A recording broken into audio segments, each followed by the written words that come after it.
A very good morning to all of you. First of all, I would like to thank OAS for giving me this opportunity to present my work on role of injection botulinum toxin in epiphora secondary to canalicular obstruction due to trauma. Epiphora hampers the quality of life by causing blurred vision and irritation in eyes.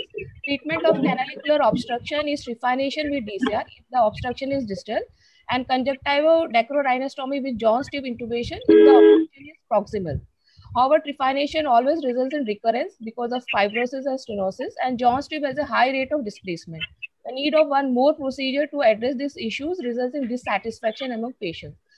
Injection botulinum toxin is emerging as an alternative to surgical treatment because it decreases the production of tear by inhibiting the release of acetylcholine at neuromuscular junction. However, there are very few published data which have reported the use of this toxin in traumatic canalicular obstruction.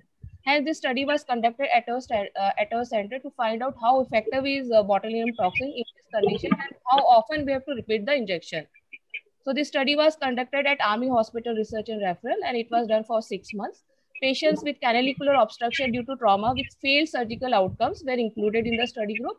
However, NLD obstruction, fresh canalicular tear, and functional epiphora were excluded from the group. Detailed history was taken and ophthalmic evaluation was done. Lacrimal irrigation test was done under topical anesthesia. The site of the blockage was found by inserting the probe and then measuring with a scale. The botulinum toxin was injected under topical anesthesia. 5 units was given. The lid was everted over a retractor, and the patient was asked to look inframedullary so that the palpebral part of the lacrimal gland get exposed, and the injection was given transconjunctivally. All patients were evaluated after 1 week, 1 month, 6 months after administration of injection. Outcome measures were changes in Mank score, Sharma score, and tear meniscus height. Descriptive statistics like mean, standard deviation, and percentages were calculated. Test was done. Improvement in all these parameters were considered as successful outcome. Total of 50 patients were enrolled. There were 38 males and 12 females. The mean age group was 45 years, and in 14 cases, both the canaliculae were found involved.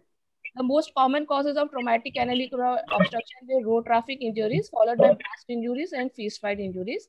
Then we compared the pre and post outcome parameters, and we found good outcome in 40 cases as there were changes in these parameters, and they reported the reduction of epiphora, as which was more evident after 1 week and lasted for 3 months. In 10 cases, no change was found.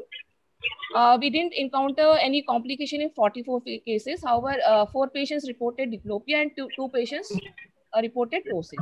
So injection botulinum toxin was first used for hyperlacrimation due to facial palsy. Our study demonstrated reduction in epiphora in 80% of cases as there were changes in outcome parameters. Vision also improved in these cases. Few patients reported ptosis and diplopia. All patients were counseled about the temporary relief of symptoms, and the injection was repeated after 3 months. We compared our study outcome with other studies, and they also reported a 70 to 80% efficacy of botulinum toxin. So the strength of the study, it was the first study which had exclusively analyzed the role of toxin in traumatic canalicular obstruction with failed outcome. It was a prospective study. Number of patients recruited for study were very high, and the injection was given by single surgeon. Only limitation of the study, we did not compare the effect of botulinum toxin with conjunctival dacryorhinostomy.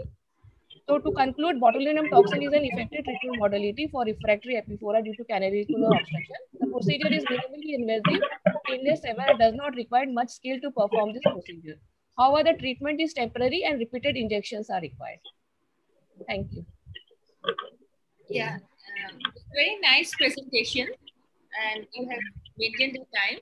I got 2 questions. One is, how did you consider the site of obstruction?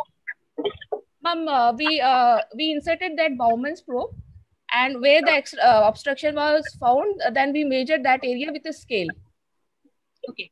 And secondly, you mentioned ptosis and complications, right? Yeah. How did you manage those complications? Ma'am, it was initially all the patients were counseled that the botulinum toxin has a temporary effect. So even if the positive outcome also will be there, it will be for 3 months. And if they face any complication, that also will be there for 3 months. So like in this patient, we did not do anything. And patients who reported we advise patch for few days. Yeah, because you were for 3 months, right? Yeah. So we advise patch in this condition. And for ptosis patient, we told them we gave when all the patients were consulted. So we only faced 2 cases of ptosis in our study group. Okay, Dr. And they were Sonali, I have a concerned. question for you. With the patch for 3 months, do you think it is logical to overcome the diplopia? Like the effect is temporary, so definitely there is no point of doing any surgical intervention during this time because it's going to recover on its own. Have you not tried with prism glasses or something else to overcome the diplopia? No, ma'am, Squints, that strabismologist was consulted, so he also told the same thing. Since the effect is temporary, for the timing, just prescribe optic fluid or patch. Dr. Sonali? Yeah. Your criteria, evaluation criteria was improvement in the symptoms, isn't it? Yes. That's very subjective. How did you define that? Ma'am, like all the cases which who had gave the history of trauma and they sustained damage to the canaliculi and they underwent some surgery somewhere else, and they were only included in the study group. Because they had already been operated somewhere else, but the outcome was not good. So still they were having persistent epiphora. For that, they reported at our center. Since we get a lot of trauma cases, so we thought of doing this study because already like 2-3 surgeries had been performed in